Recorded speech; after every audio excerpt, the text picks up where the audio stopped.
Okay, in this lab, we're going to go over insertion sort. Insertion sort is a very common and widely used algorithm. The implementation is well known. So what we're going to do is we're going to implement it using Java generics.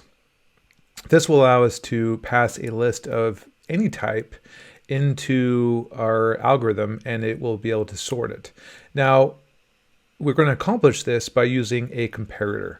A comparator is another object that we can pass two objects to, and it will tell us if it's less than, equal to, or greater than one another. It's a pretty handy way to compare unknown objects because you're deferring the comparison to some other implementation that is provided by the user. So without further ado, let's jump into the code. Okay, so here is the solution. Let's go over the README. This is insertion sort. And what we're going to do is we're going to, like I said, we're going to write insertion sort using Java generics. Now, I would recommend going and reading the insertion sort page on Wikipedia. It is a pretty good page. It has some pretty good animations. And it, even gives you the pseudocode for the algorithm, right? The algorithm is well known. It is used. In fact, the Java Collections API uses insertion sort for collections that are less than 1,000 objects. So it is it's a pretty good algorithm. So what we want to do is first we want to write some unit tests. Now, writing a sorting algorithm, the unit tests are going to be pretty easy to write because we're going to cheat a little bit. So what we're going to do is we're going to create a list. Okay, here's our list, and I just got I put some random numbers in there, and then I'm going to do a new mySort object. So mySort implements the insertion sort interface, which if I look over here, here's the insertion sort interface that we have to implement in the mySort class. Okay, you notice the sort method takes a list and a comparator. Just call it compare. Oops, let's go back over here. So I have my sorter s, and then I say s.sort, and the first argument is I pass in the list I want to sort. Right. So if we look back over here, let's open up the interface. Right, that is argument 1. The second one, I'm using an anonymous class here. You see, I'm saying new comparator integer, and then so you got open bracket, close bracket, and I'm implementing the compare method, right? So I'm doing a anonymous class, anonymous object, which is really cool. I don't have to implement it outside. Another modern way to do this would be to use a lambda, but this is the more traditional way. Lambdas are a newer feature and kind of outside the scope of this class. So this is an anonymous class that we're using to implement the comparator interface. And then we're actually just going to defer the actual comparison to the integer class, right? So we're just actually going to call the compare2 on the integer class itself and just return that result, which is nice because that will the integer it already has it implemented correctly, so we don't have to worry about any corner cases. So we kind of did a little bit of a little bit of cheating there for the comparator, but that's okay. Where our main thing we want to test is the actual sort, not necessarily the compare interface. So then as we get down to the expected, what I did is I just have the exact same numbers on the expected, and then I call expected.sort. Now this is kind of weird, right? So here I'm calling this is my object, right? This is my implementation, and I'm calling s.sort. Here I'm calling expected.sort, which sort is it's a method on it's a method provided by the Java standard library, the SDK. So what I'm doing is I'm actually sorting the array with my version, and then I'm sorting the array with the built-in version. And once I do that, I make sure that they're equal, right? So I'm checking the actual, which is my array, to the expected, which is an array that I'm using the built-in sort.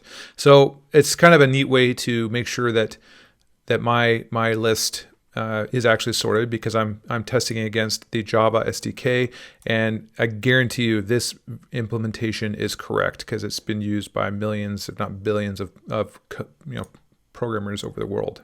So that's my test sort.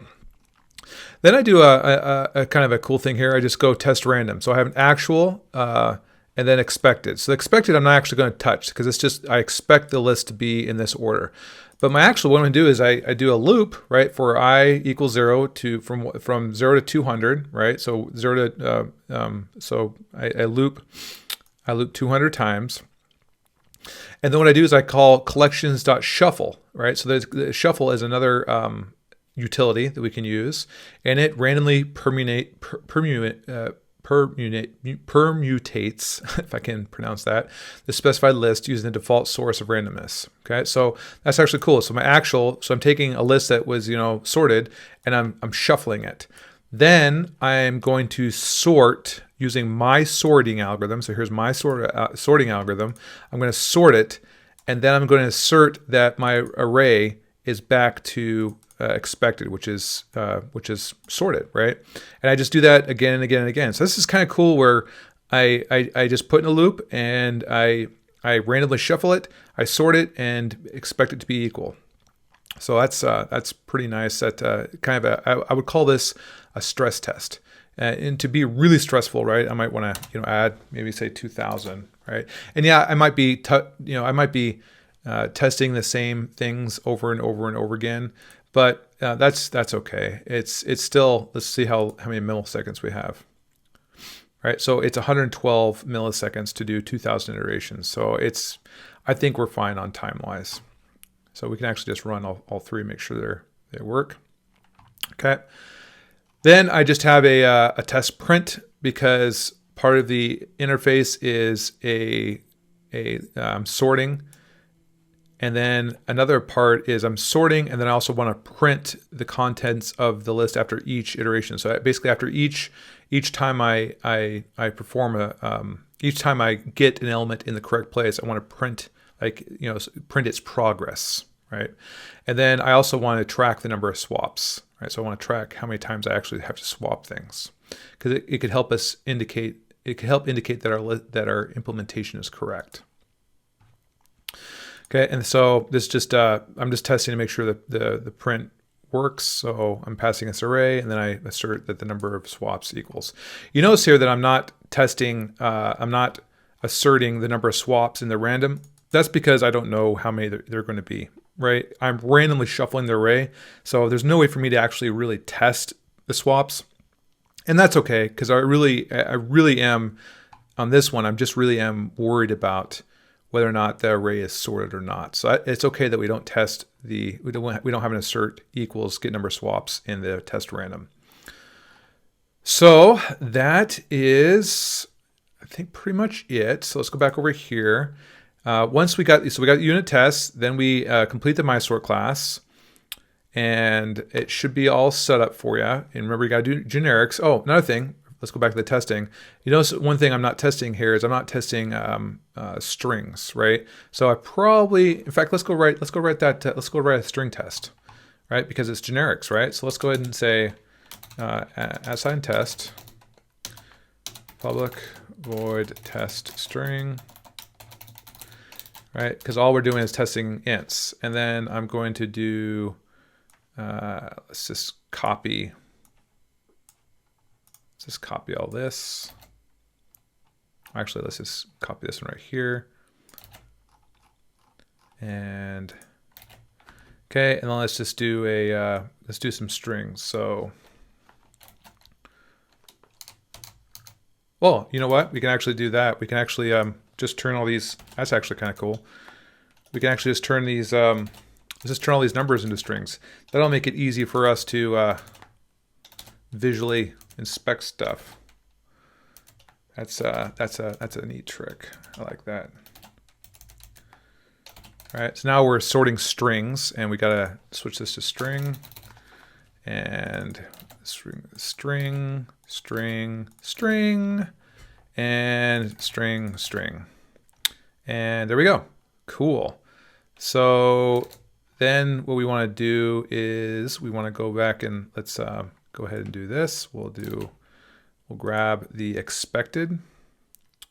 So we'll grab here, we'll grab expected. And I'm grabbing the same exact array because I'm going to go expected.sort. And I'll say that, oops. And I'll say new comparator. And you can see where I just need to go string. And here's a kind of cool thing. I can actually just hit unimplemented methods right there. And then I'll just copy this right there.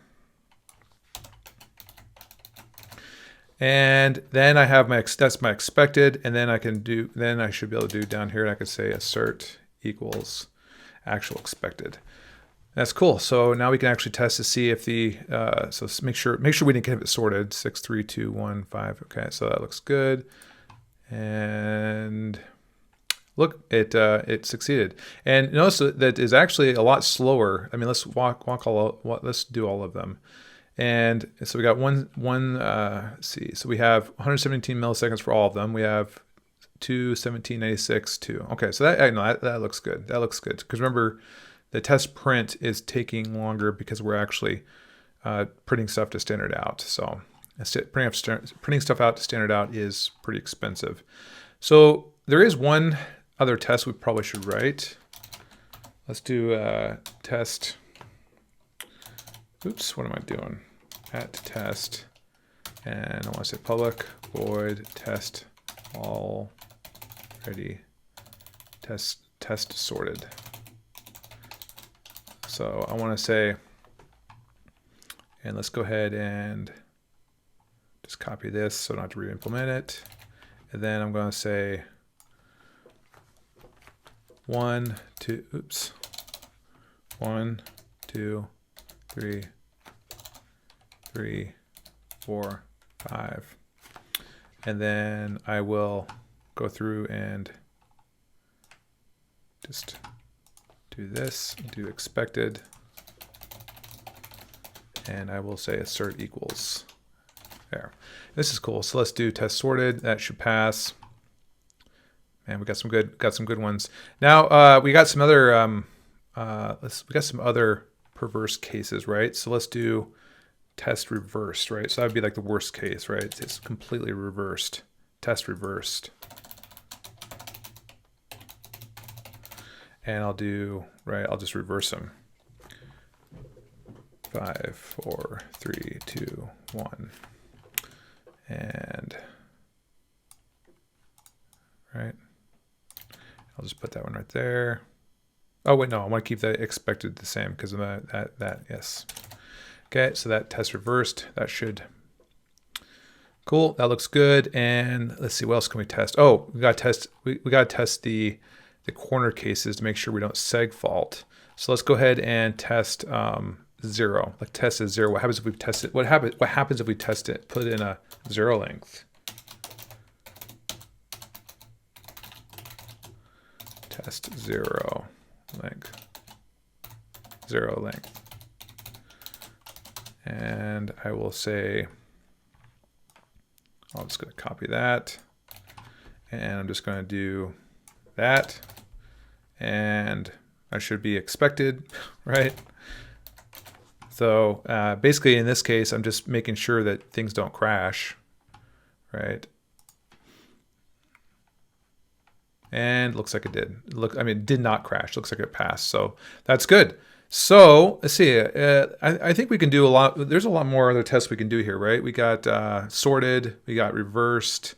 We got 0 length. I guess we can do test 1, right? That's another corner case. Test 1, right? And we have 1 and then 1, and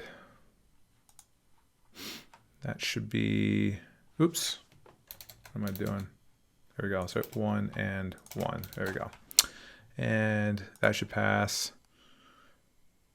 All right, that's cool. So we're getting some pretty good stuff. So what we can do now is we can actually we can start to make a whole bunch of other different cases, right? Like we could have maybe the first half sorted, second half not sorted, right? And then, obviously the opposite. I mean, there's a lot of different ways we can do. I mean, and to be honest, that's what kind of with this random stuff, and the random is obviously just randomized, input and output. So I think this is some pretty good testing. This is some pretty good coverage. And then we got strings as well, right? So we make sure this testing strings ensures that our generics work, right? Because even though this is numbers, it's not an integer, right? It's a string. So we can actually let's just go through and debug that right quick, and let's go look at it. So this is test string, and I'm going to hit debug. And what I'm going to do is I'm going to actually just, I'm going to put another breakpoint right here, and I'm going to hit continue. And now I could see my actual, which is the one should be size. So originally it was 6321598. Now it's 1235689. So that looks good, right? So that's cool. So I think everything looks good, and that is the project. The last thing I do is just complete app.java so that so people can have some good input output through the command line. So all you gotta do is parse a set of integers from standard in, output the unsorted array, right, which would be right here, perform an insertion sort on the array, output the number of comparisons and swaps performed, or actually just the number of swaps, not the comparisons, just the number, output the number of swaps performed. And it'll be just like that. So that's it. I hope that you enjoy the project, and I hope you learn a lot about insertion sort and sorting generics, and happy hacking.